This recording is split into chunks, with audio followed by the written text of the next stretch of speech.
Boeing's various network of contracts that exists with governments all over the world, not least the American state, and make massive profits. And they did that. They were able to achieve massive, massive profits, distributed loads of money to shareholders. And it was kind of, a classic tale of corporate greed in which you didn't see any kind of competitive pressure from the alleged free markets because Boeing was in this position of basically kind of oligopoly power. Exactly. Yeah. And equally, you have other people who might say, oh, well, if the government was able to kind of step in and, make the market fairer or subject this firm to regulation, then this never would have happened. There's only one issue with that, which is that the government was helping Boeing at every step. Yeah. So it was one of the biggest recipients of corporate welfare. That means it got money from the government, from the US state in terms of taxes, subsidies. It had huge numbers of contracts with the US state. It was a very integral part of the military-industrial complex. In terms of regulation, at the time of these disasters, the airlines, so the aerospace manufacturers, were being regulated in the same way as the banks in the run-up to the 2008 financial crisis. This is self-regulation. Yeah. And Boeing was being regulated by a unit of the Federal Aviation Authority that sat inside Boeing and whose workers were being paid by Boeing. Yes. Congress had just passed another round of deregulation for the airline industry, saying that no manufacturer would ever release a plane that was unsafe because it would damage its position in the market. Capitalism would never allow such a thing to happen because we have free market competition.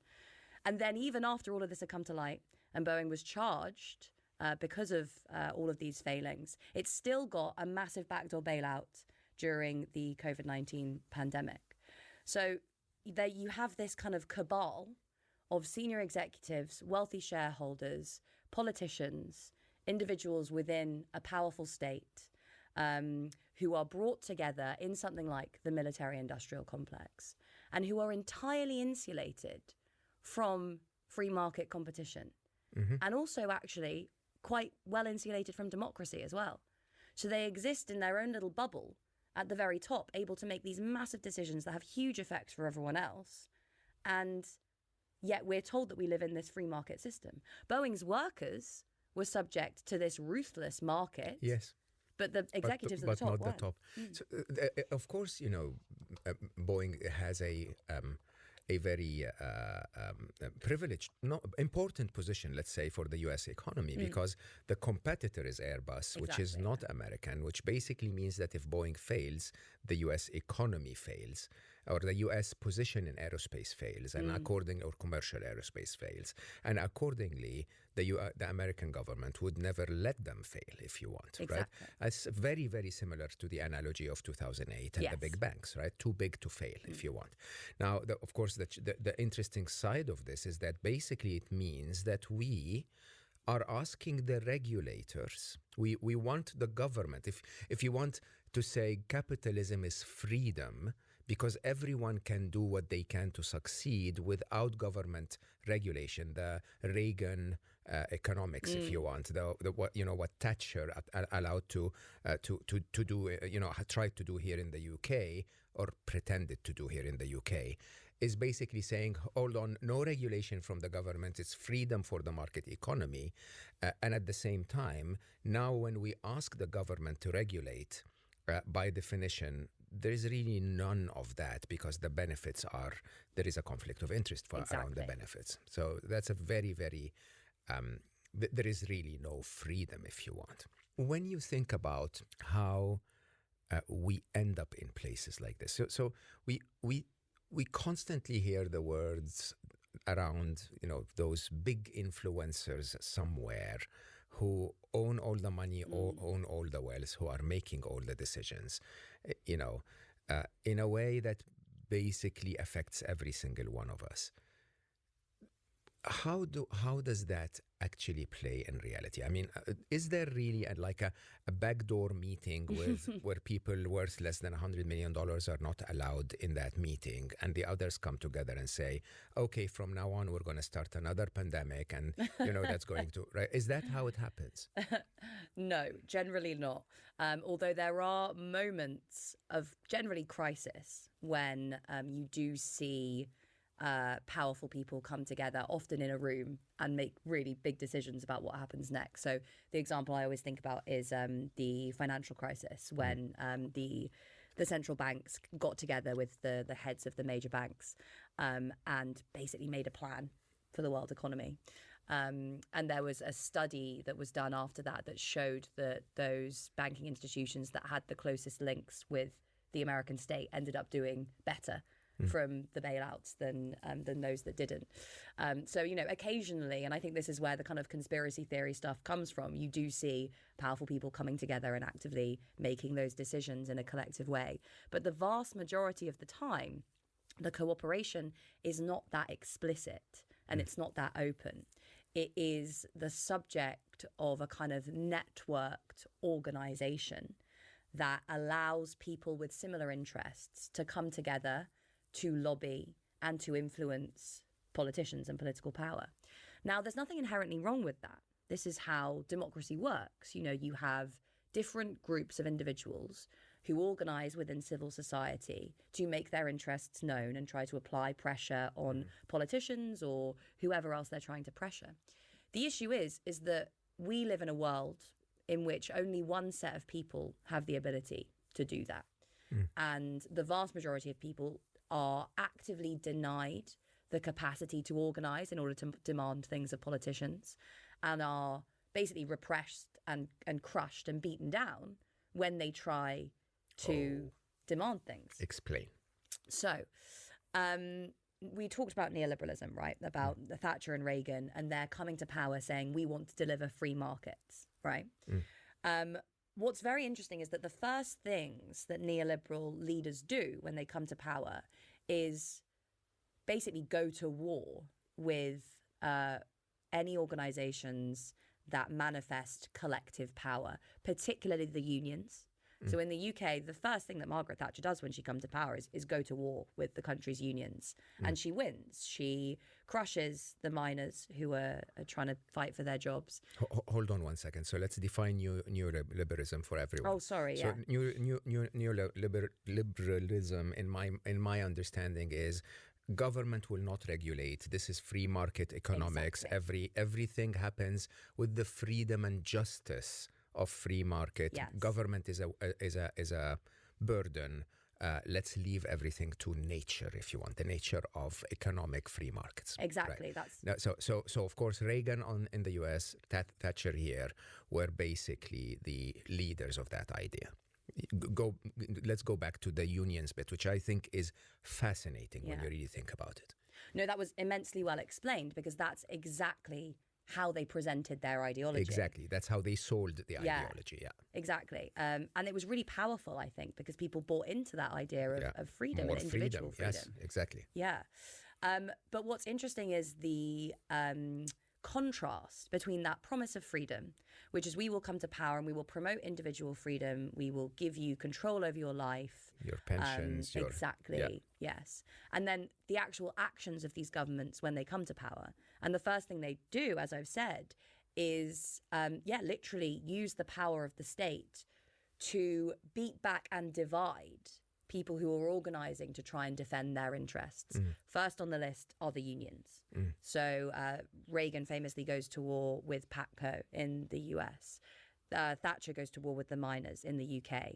And then all of this anti-union legislation is introduced to make it much harder for workers to organise to defend their interests. And so you see union membership decline quite substantially over the course of the next several decades.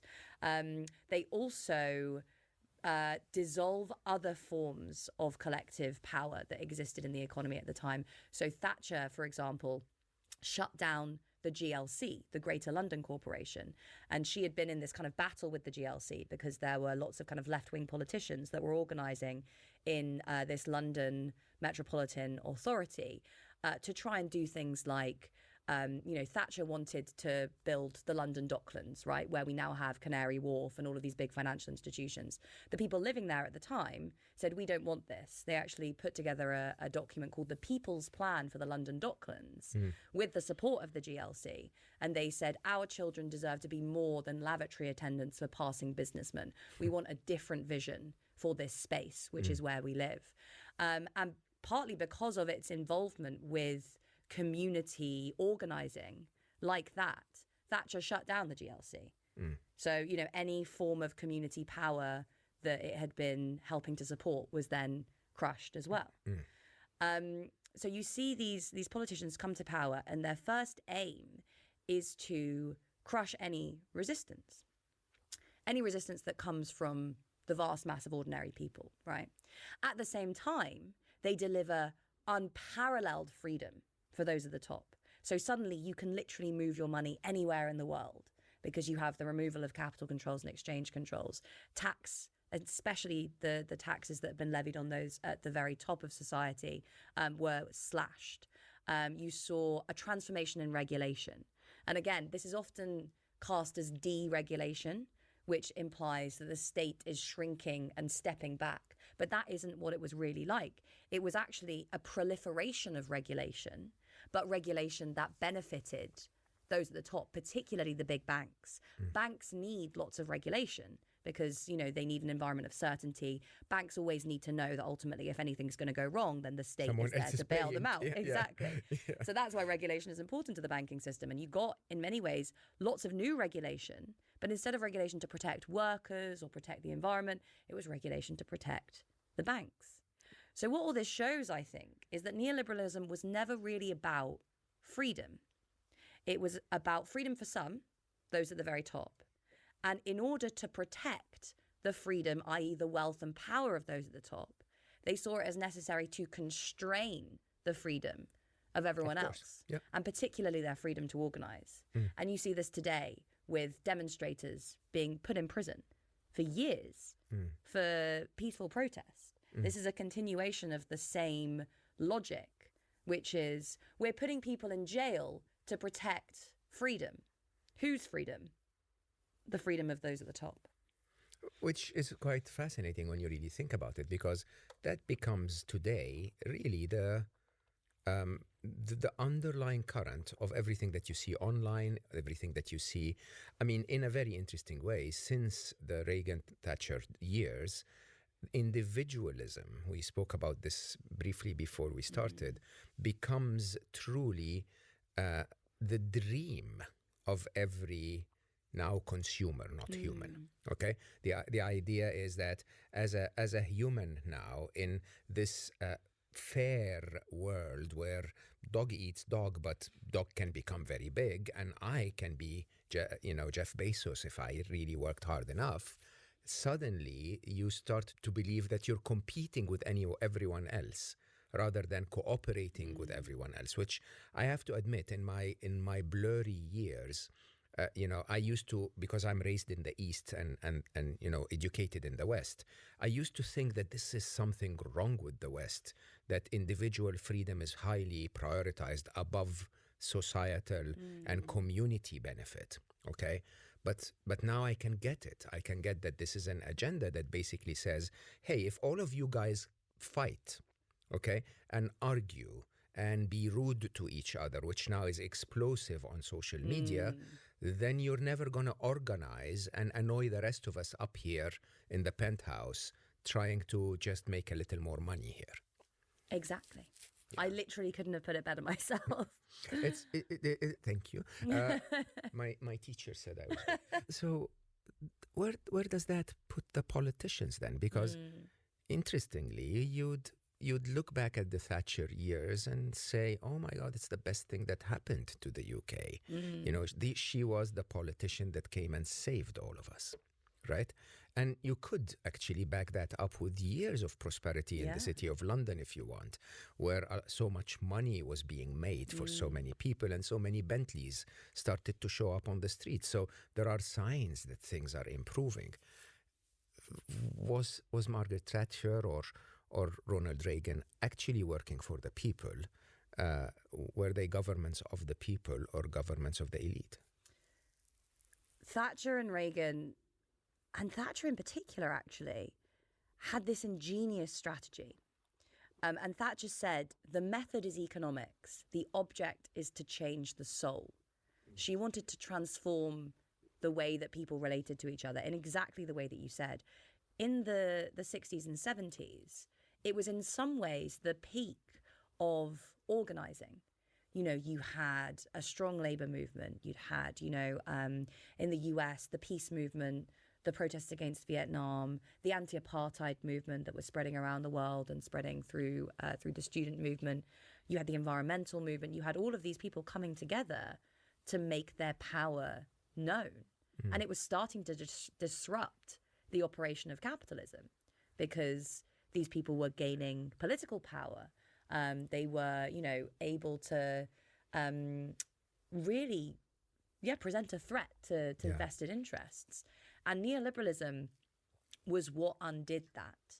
And it did so through a two-pronged approach. The first one was to create an ultimately unsustainable financial boom, the benefits of which would be used to incentivize people to behave in a certain way. And that's the second prong, which is this project of societal, sociological, and fundamentally psychological transformation that underpins this transition, which is, as you said, about how do we stop people from organizing together in these movements that are threatening us and get them to start competing against one another. And I'm kind of writing a book proposal at the moment that looks at this exact thing. I'll publish it. Great. But the three trends that I think were most pronounced were the shift from workers to entrepreneurs, the shift from citizens to consumers of public services, and the shift from communities to households. So rather than seeing yourself as a worker, as you might have done in the post-war years, Thatcher's aim was to encourage you to see yourself as an entrepreneur, an investor entrepreneur. Why is that benefit?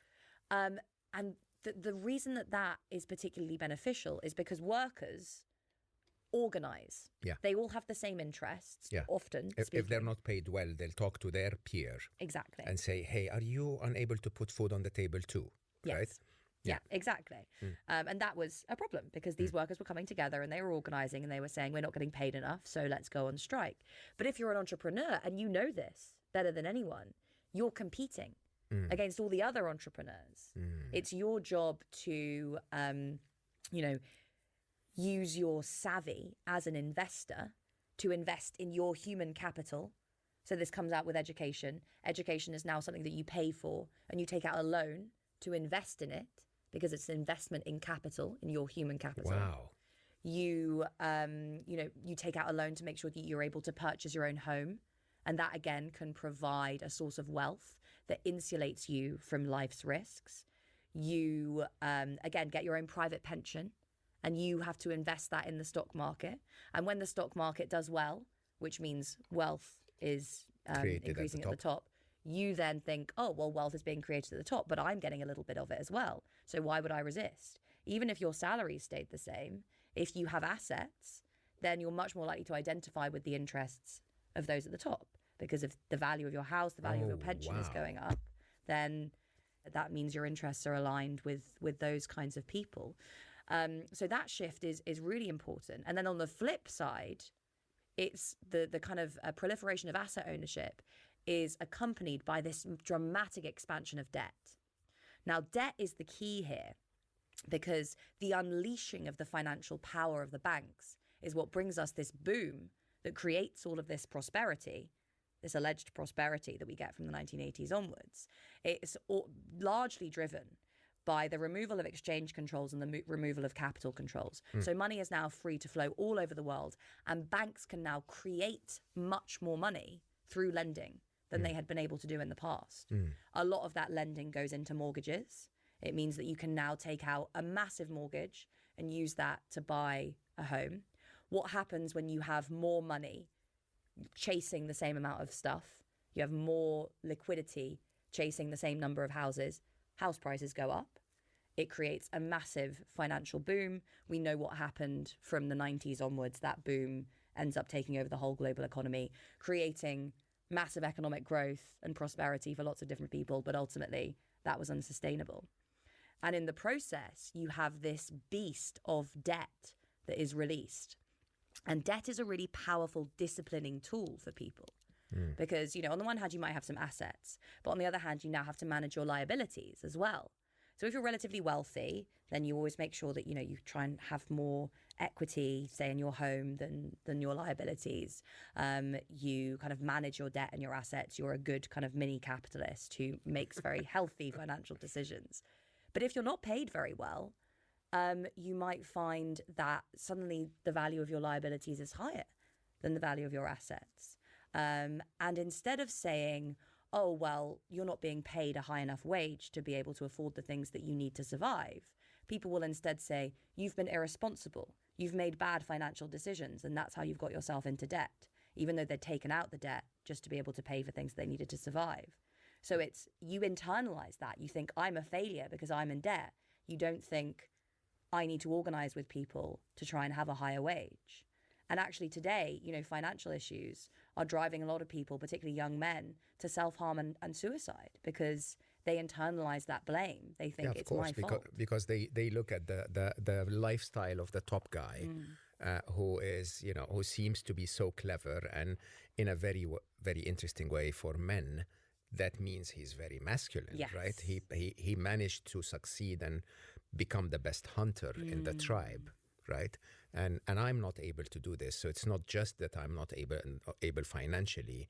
It's basically an identity issue that would lead to that. It's quite interesting as well when you it doesn't matter, as a matter of fact, if you're gaining capital, in your assets that you bought in debt. I think the sentence that you said there, which is so interesting, is debt is a very powerful disciplinary instrument. So in where I grew up in, a developing economy, you keep the people busy with football and putting bread on the table, right? In more advanced economies like here, I think the idea is, if you had given people enough, which was really what was happening post-World War II with the, baby boomers creating so much GDP, it seems that in my mind that basically meant they had so much time to start pondering stuff that could actually harm the government, interestingly, or the top players, right? Or the ones that the government works for, really. And in an interesting way, to keep people busy, then student loans, other loans, mortgages, car loans, and everything becomes, the shackles that basically keep us restrained. I have to say, I've never really discussed this in public. Maybe we should have it over coffee, but I'll ask you anyway. One of my experiences, which most people have never had, is I was witness, because of my position at Google and because of, at the time, and because of my history of being a very prominent businessman in the Middle East for a long time. So I was very much entangled into what was happening with the Arab Spring. Not that I had any views on it, because I had not lived in my home country, Egypt, for maybe 20 years at the time. But, I'd been in a position of, I know the internet really well, so almost everyone was constantly reaching out to me, the previous government, the transition government, the opposition. Everyone was just talking to me all the time, saying what's happening, right?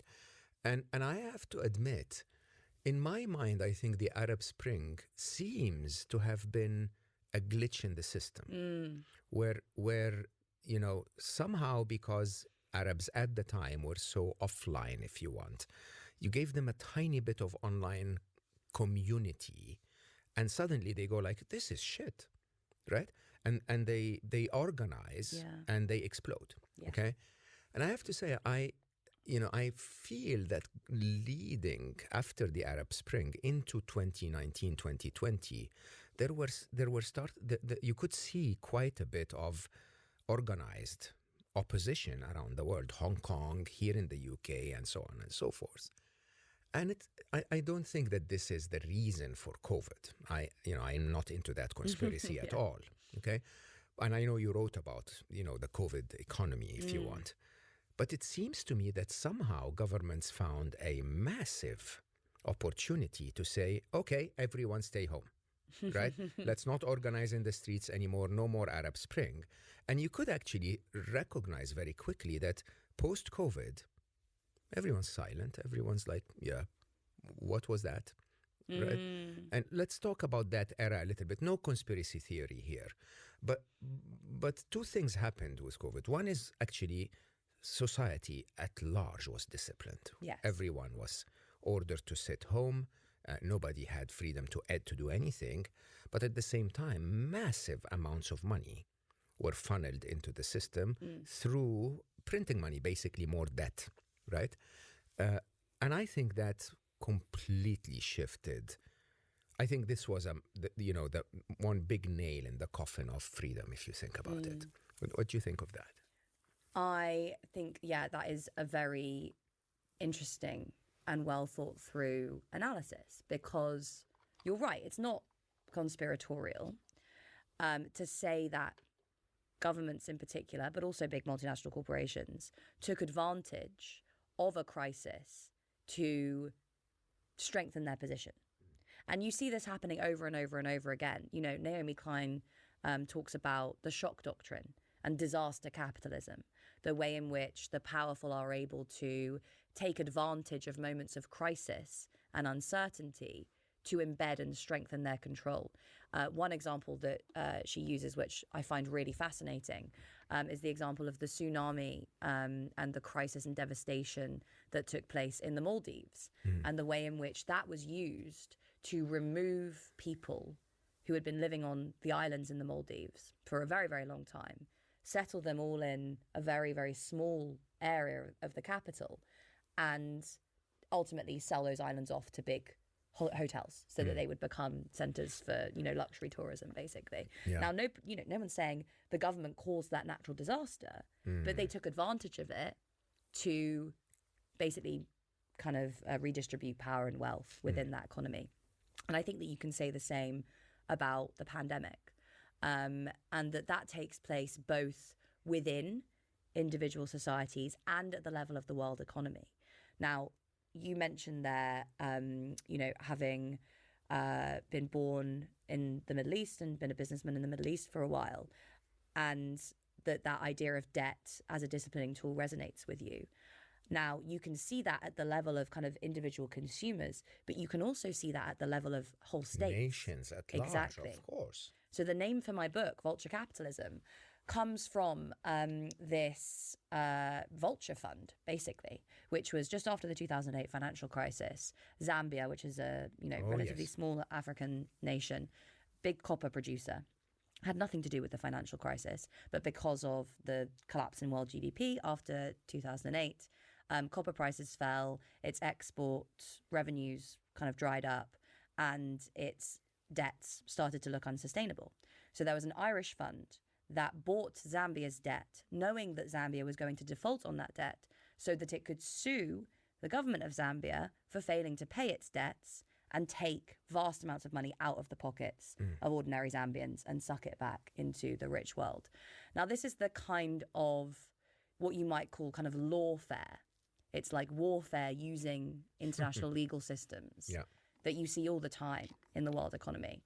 And debt is a very powerful tool for basically crushing entire nations, and particularly nations where you're beginning to see some resistance to the dynamics of global capitalism. And I think you're quite right that we did start to see that in a really big way before the pandemic.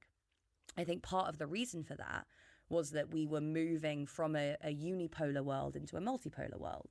Now, you can say whatever you want about the dynamics that underpin that, but ultimately, when you have two superpowers, all the other countries in the world economy have a little bit more leverage, a little bit more room, basically, because they're able to can choose. play them. Exactly. Pit them off against each other. Before, it was the Washington Consensus, which is, you follow the rules laid out by Washington, or you don't get any money and you're kind of ostracized from the world economy. Now these countries have more than one superpower to pick from. They can maybe go to China if they want lending for infrastructure. That's going to come with a lot of strings attached and a lot of problems, but ultimately there is this choice. Now, what you see over the course of the pandemic is a lot of nations being really kind of beaten down using the tool of debt. because a lot of countries, as soon as the pandemic hit, basically found themselves unable to repay their debts through no fault of their own. The global economy had been shut down. You know, the factories that were using the resources that they were exporting were no longer operating. Suddenly they were unable to pay their debts. We had a debt moratorium, so a pause on debt repayments, but the debts themselves kept increasing because of interest. Exactly.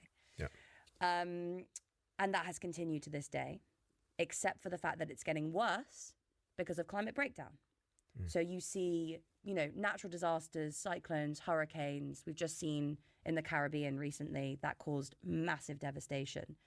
And Caribbean nations come forward and say, you know, we as the international community have agreed that small island countries at risk of desertification, all of these problems that are going to come from climate breakdown, we shouldn't be the only ones that have to bear the burden of climate breakdown. So we would like some of these debts that we're going to have to take out to reconstruct after this natural disaster that we didn't cause, that basically you in the global north caused. We're going to ask for some grace on that debt.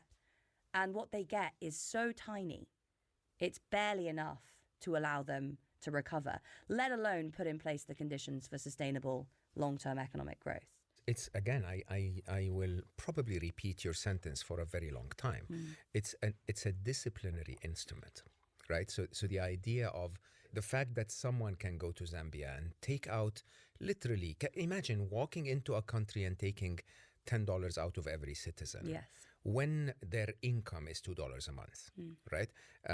You know, how evil is that when you really think about it? But that's not the issue. The issue is that is used to discipline a country so that they follow the agenda and become a peasant as a country, right? And I think the idea of how the World Bank and the International Monetary Fund, you know, and so on, and the IMF and so on, basically used that instrument in favor of Western agendas.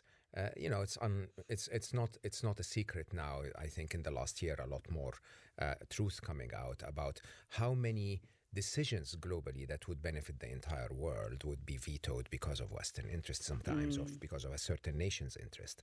And basically, those instruments then put the entire country and its leaders under pressure to comply. Yes. Right?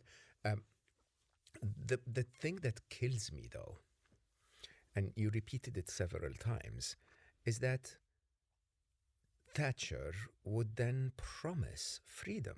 Yeah.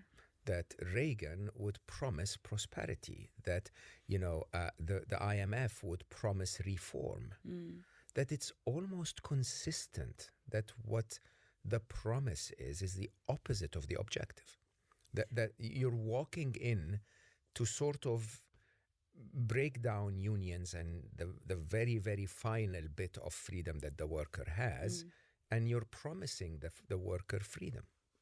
It's very skillful the way they do that. And I think it comes back to what I was saying at the beginning about how alluring this promise of freedom is. And the allure of that promise comes from, again, it's the American dream. It's like, sure, they're promising freedom, and that freedom's going to come with inequality. It means that we're going to have a market, basically. Some people are going to rise to the top and some people are going to fall to the bottom. But we all convince ourselves, I'm effective, I'm talented, I'm resourceful. Why should I not be able to rise to the top and achieve things and you know, become a millionaire within this system and within this economy? And I think in some ways it speaks to the fact that we all know that we as individuals and groups have immense skills and capabilities and talents that are constantly being exploited by someone else and taken advantage of by someone else. Which, by the way, is the actual, you know, definition of capitalism. Yeah, exactly. It's basically, you know, everyone is a commodity. Let's just buy them for the lowest possible price to produce for the capitalist. Exactly. Yeah. And because we know that we have these talents and skills that are being exploited by someone else, we're sucked in by this idea that if all the external stuff is taken out of the way, then we will rise to the top. The problem is that the whole game is rigged. You know, as I said, there's this class of people who are insulated from markets, basically, because they're, you know, in monopolies or they're working within governments to kind of get their own way. And then even, within this hierarchy, there's a brilliant statistic from Oxfam that says that 1/3 of billionaire wealth is inherited and 1/3 of billionaire wealth comes from crony connections to government. So basically, 2/3 of billionaire wealth comes from either inheritance or corruption. So the idea of the self-made billionaire is just kind of absurd. But that other third, it comes from exploiting workers, exploiting the environment. God knows the privileges that we afford to billionaires because we basically say, well, they have all the wealth, we better give them what they want.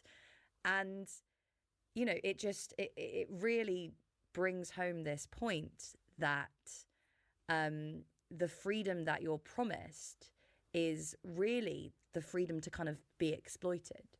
Unless you are one of those very few lucky people who is basically able to adopt a position at the top of this hierarchy and sit around making rules for everyone else. I think there's another point here that you mentioned earlier, which was about the implications of this for people's understanding of their own masculinity and identity, right? Because if you buy into this philosophy for understanding the world, which is that, life is a market, there's a clear hierarchy, the capable ones go to the top and the useless ones sink to the bottom. But you aren't aware of the fact that this game is rigged, that actually it's not the good that get to the top, it's the lucky that get to the top.